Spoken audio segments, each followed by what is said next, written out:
Sorry about that. It's because of we don't always have somebody up there, and I think you touched on a very important thing is the influx of people into Montana and Idaho, especially Montana. If not full time year round, at least have a intern in the summer months to get to know the lay of the land up there. There's a lot of country to cover, and there's a lot of things that, in my own mind, that the National Forest Service up there don't really engage in until they come to a point where it's logging or road building or what have you, where the person we hire and maybe an intern, they can spend the whole summer up there traveling that whole country and not really see a lot of the sites that need to be looked after or overlooked even. And that's why I feel it's important. I mean, I think being proactive is going to get us a lot farther than reactive. And if the Forest Service out there, National Forest Service, see that we're proactive on these things, maybe they'll look at it differently. I know one of the meetings way last summer, we had one of the ladies mentioned of finding an artifact and then moving it. And of course, we weren't notified of it, what kind of artifact and those types of things. And I think that's why I think we need to fill it. And I really feel that, we got to be proactive and have people ready to take over and step in when someone's going to step down or, life changes for all of us from year to year. And if we stay proactive on something like this, we're going to be so much farther ahead and on top of things that happen. Thank you. Thank you, Leonard. Ellie and then Loretta.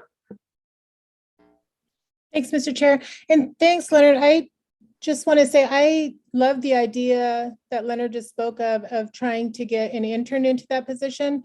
We have students over at SKC who need the work experience. It could be a good even 6 month to a year opportunity for them to go over, like you said, learn the land and see if it's something they want to do. I think we could work with SKC and make something like that happen. And additionally, it's not at a cost of what probably a professional degreed person would be comparatively to an intern, but great suggestion, and I would support that. Thanks, Ellie. Loretta? Hi, thank you. I just wanted to interject in here some information because I spent 13 years up there on Kootenai National Forest as the liaison. And I like the idea of an intern. I think that's a really good idea.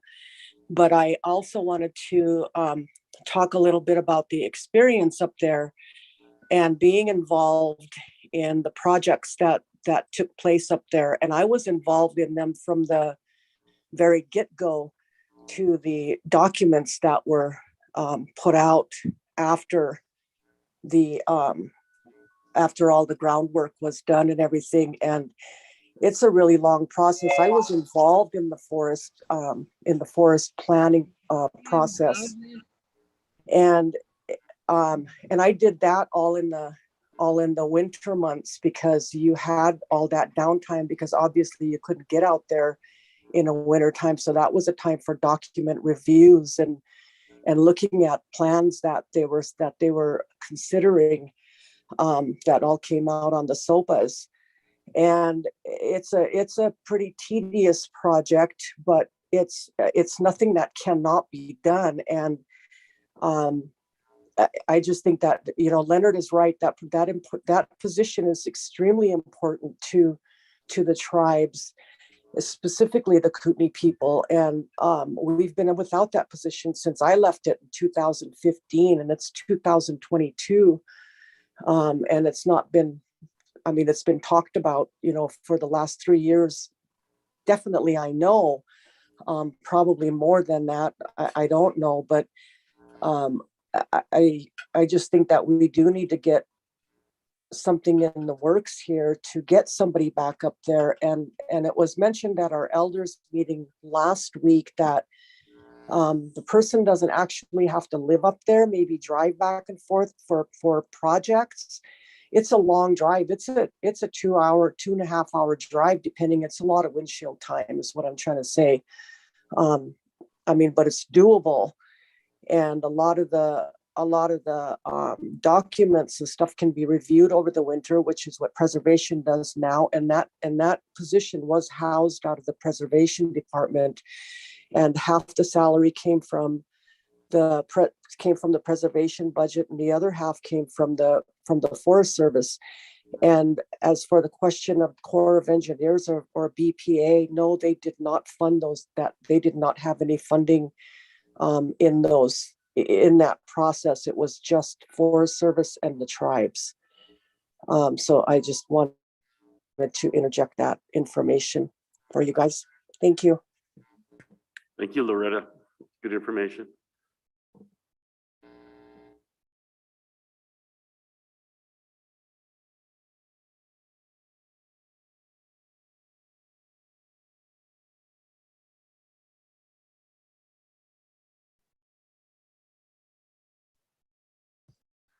So any other support either from any of the other council, either for or against the proposition? Mr. Chair, Go ahead, Anita. I just have a comment, and I'm in full support. We've been talking about this for a couple of years, which brings me to my reason for what I'm about to say, but I'm hoping that somebody has taken minutes. We've taught or the meeting notes. It appears that sometimes we meet and we end up talking about the same issues. And I think everybody on this call would like to see what's being done. So if we track things and then each meeting, it's reported what was done or what we needed to get done and what was still pending, I would really appreciate it. And I think that it'd keep the meetings more in order. But I'm in full support of filling the positions. Thank you. Thank you, Anita. Anybody else? Yeah.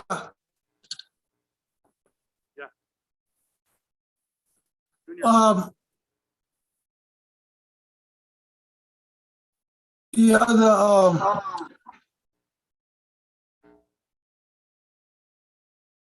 I guess that position, we all know how important it is. But just like what Anita said, the same issue, keeps it coming up every time we meet. So I'd like to know who, or just how to get the ball rolling on this. Would it be the council to negotiate? Would it be Kootenai Culture? Would it be the elder committee? Because if we don't get the ball rolling, it's going to come up again next month. I'd like to see some action done. I'd like someone to be in charge here to go in and get the ball rolling. I believe preservation, they do work up there. And then you talked about driving back and forth, just for projects or whatever. I guess if you really look at it, there's a lot of business that takes place up there that we should know about. But they'll go ahead and do it, and then we hear about it. The Kootenai National Forest isn't going to go away. We are always going to have to deal with the Kootenai National Forest. Preservation's always going to have something to deal with the Kootenai National Forest. To eliminate driving back and forth, well, maybe the tribes can purchase a place up there where preservation can go back and forth whoever they hire can stay there. You know, because for this is really important, and there's a lot of things that take place that we don't know about. But we hear about it after the fact. To always have someone there day in and day out, you know, I think that would be good on our part. So I have to know who is really going to take this and run with it and start talking. I believe it came up one time where, well, this position is not even in the Kootenai National Forest budget anymore. So it'll be a while for if Kootenai National Forest was going to pay some of the wage, well, they got steps to go by. And the new budget just started, so it's not going to be until maybe next year. But we have to have somebody to grab this and run with it. And then we won't have to come back every time we meet with you guys. The same issue comes up, you know. We need somebody to be appointed, or, you know, to get the ball rolling. Thank you. Len? Thank you, Mr. Chairman. Junior, that's a good point. We've kicked this issue around for a couple of years now, and we're still at the same place here. And I think what needs to happen is we need to task this to our executive team and give them a time frame on when to respond back to the council on where they're at with it. And otherwise, you know, we're just gonna be here talking about it until we get some action done. And I think since, you know, we've got Greg here in the audience, I think Greg's taking notes on that, and if you can put that on your list of things to do, to address, and then have a report back to us before or by the next Kootenai Elders meeting. So, thank you. Thank you, Len. Carol?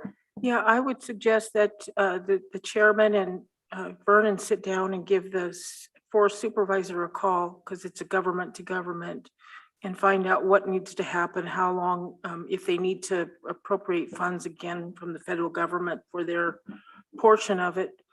And I believe we can find the funding unless it's already been appropriated, and then go from there. But until that happens, I don't know if we can direct staff to do something when it's really the chairperson should be the contact person with the forest supervisor, and then go from there. Then you'll know, Tom, on what needs to go, what happened. Thank you, Carol. Thank you, Len. Yeah, you know, I'll be definitely calling the forest supervisor. That's certainly something that I love doing, is talking to the forest supervisors around Montana. They're on my short list, most of them, except for this forest. Now, the one thing that I would love to do, and I can't remember who brought it up, but the intern sounds like a great idea for at least starting out. That second position would be a summer intern to help with all that field work and being a trainee position. So we always have that backup, at least starting like that. So I would probably really love to pursue that also. I think that's something that would be really good, working with the Sailors Kootenai College, with their educational department, and try to establish that also. So I would bring that up with the National Forest also. And then once Vernon and I talk to the forest supervisor, then we can advise our executive team on how to carry it out. But if we have the money in a budget that's been expressed for many years, I find that actually kind of troubling that it hasn't been filled. But certainly you know, if Loretta's the last person to be there, and that was 7 years ago, there's a lot that's happened in the last 7 years. And I think that's, you know, we're not providing our good input to forest planning and how to preserve things that we're concerned about. So I would try to emphasize filling this as quick as possible because of the current situation that we have. That's just me. I like to know what's on the land. I certainly think it's a great position to have. So that's where I would leave it right now. Jennifer. Yeah, I just had a question for Loretta. When you worked in that position, did you live up there and then come home on the weekends, or did you live there permanently, or how did that work? I actually lived up there. I was renting a place up there.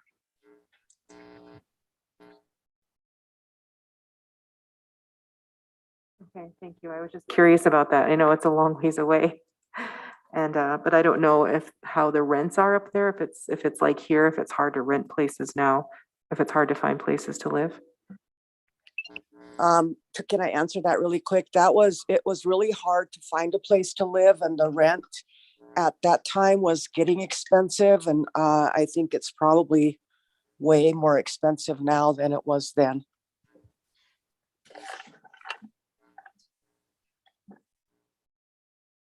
Usually the forest has some housing available. I don't know if they do that up there on the Kootenai. I don't remember maybe it's some of the district offices. Do you know, Loretta? They do have housing, but they shut a lot of them down. And so that was pretty hard to come by. And that was for their summer workers that came in.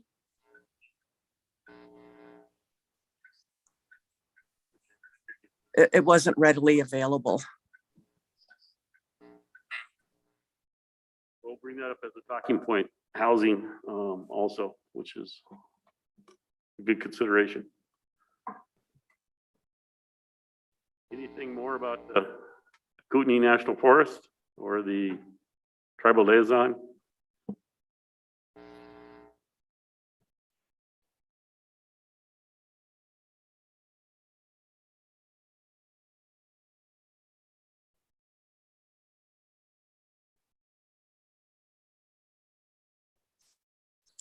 Yes, Tom. Yes. Yeah. We've met with, in fact, Elders Group has gone up to Kootenai National Forest this past year and had meetings with the group up there in the forest, up in the Yak. And so, I know Chad pretty well and everything. And so, you know, yeah, and he was perfectly open to the idea and stuff. So I think, you know, we could look forward to those discussions with him, with us. So cool. Thanks.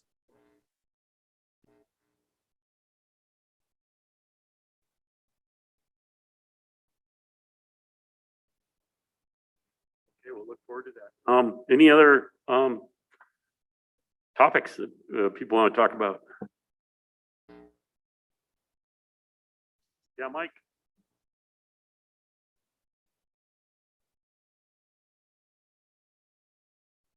There was one other topic that they talked about, Mr. Chairman, and that was organizational chart.